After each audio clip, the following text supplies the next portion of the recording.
Gold trusted gold buyers. మీరు తాకట్టు పెట్టిన బంగారాన్ని విడిపించి ఈ రోజు ఉన్న మార్కెట్ ధరకు కొనబడును. నమస్కారం, వెల్కమ్ టు ఐ డ్రీమ్. ధర్మ మార్గం విత్ విజిత కార్యక్రమానికి స్వాగతం. ప్రస్తుతం మనతో పాటు ఉన్నారు ప్రముఖ ఆధ్యాత్మికవేత్త మారెల్ల రవి శాస్త్రి గారు. ఇప్పుడు వారితో మాట్లాడదాం. నమస్తే అండి. నమస్తే.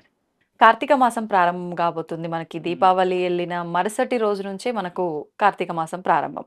అయితే అసలు ఈ కార్తీక మాసం యొక్క విశిష్టత ఏంటి? ముఖ్యంగా కార్తీక మాసం వచ్చింది అంటే శివకేశవుల ఇద్దరి ఆరాధన చేసినప్పటికీ శివుడిని ఎక్కువగా ఆరాధిస్తూ ఉంటారు. ముఖ్యంగా శివుడు అభిషేక ప్రియుడు కాబట్టి అభిషేకాలు ఎక్కువగా చేస్తూ ఉంటారు. ఈ అభిషేకాల గురించి కూడా వివరించండి. ఓం శ్రీ గురుభ్యో నమః. అభిషేకం చాలామంది భౌతికంగా కనిపించేది శివలింగం మీద తీసుకెళ్ళి నీళ్లు పోయటం. దీనివల్ల ఏం జరుగుతుంది అంటే, ఎవరైతే శివలింగం మీద నీళ్లు పోసి వస్తారో వారికి ముందర వాళ్ళ మానసిక స్థితి, తర్వాత వాళ్ళ మానసిక స్థితి చాలా మార్పు ఉంటుంది. ఇది చాలా సైంటిఫికల్గా కూడా ప్రూవ్ అయినటువంటి విషయాలు. ఎందుకు అంటే, దీనికి ఒక జపాన్లో ఒక న్యూరో సర్జన్ శివలింగానికి సంబంధించినటువంటి అభిషేకం చేయకముందట, అంటే జస్ట్ అభిషేకం చేయకముందట వాళ్ళ యొక్క బ్రెయిన్ ఇది ఉంటుంది కదా, పిక్చర్స్, ఎగ్జాక్ట్గా నాకు ఆ టెర్మినాలజీ తెలియదు, ఆ పిక్చర్స్ శివాభిషేకం చేసిన తర్వాత జస్ట్ ఒక హాఫ్ అన్ అవర్ గ్యాప్లో ఆ బ్రెయిన్ పిక్చర్స్ తీస్తే చాలా డిఫరెన్స్ ఉన్నాయి అనమాట. అంటే ఏ రకమైన డిఫరెన్స్? అంటే చాలా పీస్ఫుల్గా ఉన్నట్లు అనమాట. ఏంటి అంటే, యాక్చువల్గా మనకి శిరస్సు భాగాన్ని చూస్తే మనకి మన శరీరంలోనే 32 కోట్ల దేవతలు ఉన్నారన్నారు. దీనిపైన కూడా మనకి ఒక పుస్తకం కూడా ఉంది. మనకి మన శరీరంలో ఏ భాగంలో ఏ ఏ దేవత ఉంది. మన తల భాగాన్ని, బ్రెయిన్ని అట్లా తీసి అట్లా పెడితే శివలింగం ఆకారంలో ఉంటుంది. దాన్ని ఇటు ఇటు భాగాలు తీసుకుంటే అర్ధనారీశ్వర తత్వం. వెనక వైపు కానీ మనం చూసినట్లయితే ఈ మెడుల్లో ఇదంతా చూస్తే వినాయక తత్వం ఉంటుంది. అలా మనకి ఒక తలలోని ఇన్ని దైవతత్వాలు ఉంటాయి. అట్లా మనకి ఒక్కొక్క దైవం ఎక్కడెక్కడ ఉన్నారు అనేది పెద్ద రీసెర్చ్ ఉంది. అయితే మనం శివాభిషేకం చేస్తున్నప్పుడు మనం బ్రెయిన్ క్లీనింగ్ అనేది ఎక్కువ అవుతుంది.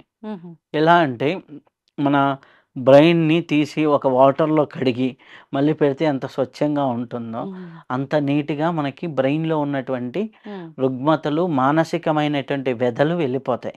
అందుకని చూడండి, మనకి ఏ బాధ ఉన్నా ఏది ఉన్నా ముందర పోయి శివుడికి అభిషేకం చేసుకోరా అని చెప్తారు. ఇప్పుడు చూడండి, మనకి బాగా మానసికమైనటువంటి అలర్జడి ఉంది, మనం వెళ్ళేసి జంబుకేశ్వరం ఆలయం ఉంది. జంబుకేశ్వరం అంటే జలలింగం.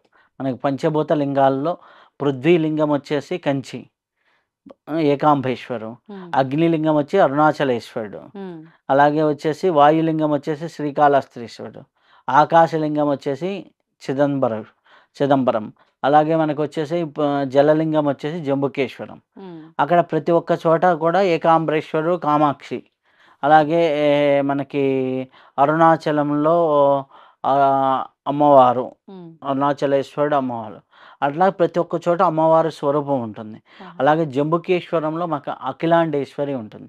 జలలింగం ఎక్కడైతే ఉందో అక్కడికి పోయి ఎవరైతే అభిషేకం చేసి అఖిలాండేశ్వరి అమ్మవారిని దర్శనం చేసుకుంటారో వారికి ఉన్న మానసికమైనటువంటి విషయాల్లో, మానసికమైనటువంటి ఇవన్నీ కూడా, అంటే చాలామంది నా దగ్గరకు వచ్చే జాతకానికి వచ్చే వాళ్ళు కావచ్చు, వాళ్ళందరినీ చాలామంది పంపిస్తుంటా అఖిలాండేశ్వరి అమ్మవారి ప్రజెన్స్లో. అక్కడికి వెళ్ళి వచ్చిన తర్వాత వాళ్ళ మానసిక అలజడి, హైపర్ యాక్టివ్నెస్, ఇలాంటివన్నీ కూడా చాలామంది క్లియర్ అవుతాయి. ఇంకా వాళ్ళకి అభిషేక సమయంలో కానీ వెళ్తే ఇంకా బాగుంటుంది. అలాంటి ఇది చాలా అద్భుతంగా ఉంటుందన్నమాట. సో మన శివాభిషేకం అనగానే మనం ఏంది, శివుడి మీద పోయి నీళ్లు పోయంగానే మనకి ఏమన్నా అవుతుందా? ఖచ్చితంగా అవుతుంది. మన మనస్సులో ఉన్నటువంటి ఇది అనేది పోతుంది, ప్రశాంతత వస్తుంది. దాంట్లో పంచామృతాభిషేకం అని, అలాగే చందనాది అభిషేకం అని, కుంకుమ, పసుపు వీటన్నిటితో అభిషేకం అని వివిధ అభిషేక పద్ధతులు ఉన్నాయి. అలాగే ఒక్కొక్క ఫలం జ్యూస్తో మనం చేస్తే అభిషేకం ఒక్కొక్క ఫలితం అని, ఇలా చాలా మనకి లిస్ట్ ఉంది. సో ఇవన్నిటికంటే ముఖ్యంగా అభిషేకంలో మనకు వచ్చేది ఏంటి అంటే మానసిక ప్రశాంతత. అది ముఖ్యంగా కార్తీక మాసంలో విశేషంగా శివాభిషేకం అనేది మనకి ధనుర్మాసం వస్తే విష్ణుమూర్తికి ఎలాగైతే ప్రాధాన్యత వస్తుందో కార్తీక మాసం వస్తే శివుడికి అంత ప్రాధాన్యత ఇస్తుంటాం, శివాలయాలకు అంతగా వెళ్తూ ఉంటాం. కాబట్టి శివాభిషేకం మనం చేస్తూ ఉంటే అద్భుతమైనటువంటి ఫలితాలు ఉంటాయి. నమశివాయ అనే నామాన్ని తీసుకొని చేసుకుంటూ ఉంటే అభిషేకం చేస్తున్న ఓం నమ శివాయ అని అభిషేకం చేస్తున్న బిల్వపత్రాలని స్వామివారికి సమర్పించిన చాలా అద్భుతమైనటువంటి ఫలితాలు ఉంటాయి. ఈ కార్తీక మాసంలోనే కొందరు కేదారేశ్వర వ్రతాలనేసి చేస్తూ ఉంటారు. అలాగే వివిధ పద్ధతులు ఉన్నాయి. ఆ పద్ధతులన్నీ ఒక్కొక్కరు ఒకటి ఆచరిస్తున్న సులభ సాధ్యమైనది. మీరు హ్యాపీగా వెళ్ళి దగ్గరలో ఉన్న శివాలయంలో అభిషేకం చేసుకొని రండి. చాలా అద్భుతమైన ఫలితాలు ఉన్నాయి.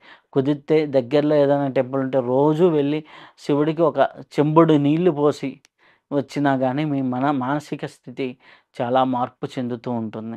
కాబట్టి ఈ ప్రక్రియని రోజు చేస్తూ ఉంటే, ఇంకా ముఖ్యంగా కార్తీక మాసంలో చేస్తే విశేషమైనటువంటి ఫలితాలు. దాంట్లో ముఖ్యంగా కార్తీక సోమవారం, దాంట్లో ఇంకా ముఖ్యమైనది కోటి సోమవారం. పౌర్ణమి ముందర వచ్చేటటువంటి సోమవారాన్ని కోటి సోమవారం అంటారు. దాంట్లో ఇంకా విశేషంగా అందరూ కూడా చూస్తూ ఉంటారు. కాబట్టి కార్తీక మాసంలో ఇవన్నీ, కార్తీక పౌర్ణమి, ఇవన్నీ కూడా కార్తీక మాసంలో వచ్చేటటువంటి విశేష దినాలు.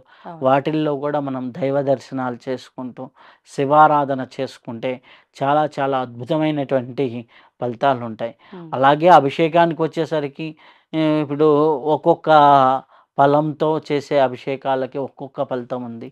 ముఖ్యంగా పంచామృత అభిషేకాలు చాలా విశేషమైనవి, జలాభిషేకం చాలా విశేషమైనది. కాబట్టి మనం ముఖ్యంగా ఈ యొక్క అభిషేకాన్ని వీలైనంత వరకు కనీసం ఒక్కసారైనా 2 సార్లైనా కార్తీక మాసంలో చేసుకుంటే చాలా ఫలితం ఉంటుంది. అలాగే మనకి నవగ్రహ ఫలితాల్లో కూడా శివాభిషేకం చేసిన వారికి శని దోషం కానీ, నవగ్రహ దోషాలు కానీ, బాధించే స్థితిగతులు కానీ అవన్నీ క్లియర్ అవుతూ ఉంటాయి. మన మనస్సు శుద్ధీకరణ జరుగుతుంది. అలాగే ఎప్పుడైతే శివుడికి బిల్వపత్రంతో కానీ, భస్మంతో కానీ అభిషేకం చేశామో అప్పుడు మనకు తెలియకుండానే లక్ష్మీదేవి అనుగ్రహం కూడా లభిస్తూ ఉంటుంది. కాబట్టి శివాభిషేకం కార్తీక మాసానికి చేయటం అనేది చాలా విశేషం. కార్తీక మాసం అనే కాదు, ఎప్పుడు శివాభిషేకం చేసినా విశేషంగా ఫలితం ఉంటుంది. అందులో సోమవారాలు, పౌర్ణములు చాలా విశేషమైన ఫలితాలు ఉంటాయి. కాబట్టి ఆ సమయాల్లో చేసుకోవడం అనేది చాలా అద్భుతమైనటువంటి ఇది. మనకి దగ్గరలో చూస్తే మహానంది ఉంది. మహానందిలో 9 నందుల దర్శనం, నవనందుల దర్శనం అంటారు. ఆ నవనందుల దర్శనం చేసుకొని శివాభిషేకాలు చేసుకుంటే చాలా విశేషమైనటువంటి ఫలితాలు ఉంటాయి. ఇలాగే పంచభూత లింగాలు ఇందాక చెప్పినట్టు కాళహస్తి, చిదంబరం, జంబుకేశ్వరం, అరుణాచలం, కంచి, శ్రీకాళహస్తి పంచభూత లింగాలు. అలాగే 12 లింగాల్లో ఏదో ఒక లింగ దర్శనం చేసుకుంటూ అద్భుతంగా ముందుకెళ్తుంటే చాలా బాగుంటుంది. స్వస్తి. ధన్యవాదాలు. And for more videos, please subscribe to iDream. Please subscribe to iDream. Please subscribe iDream. And please subscribe to iDream. For more videos, subscribe to iDream. please like, share and subscribe to the channel. Congratulations, iDream. Subscribe to iDream. Subscribe to iDream. So subscribe to iDream Media. iDream ki iDream team andarki huge congratulations. Please subscribe iDream Media. Please subscribe to iDream.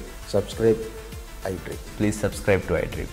iDream అంటే నా కళల channel subscribe చేసుకున్న నోరు తిరుగుతలేదు, మీరైతే గంట గుర్తు కొట్టండి. For more such videos, please subscribe to iDream.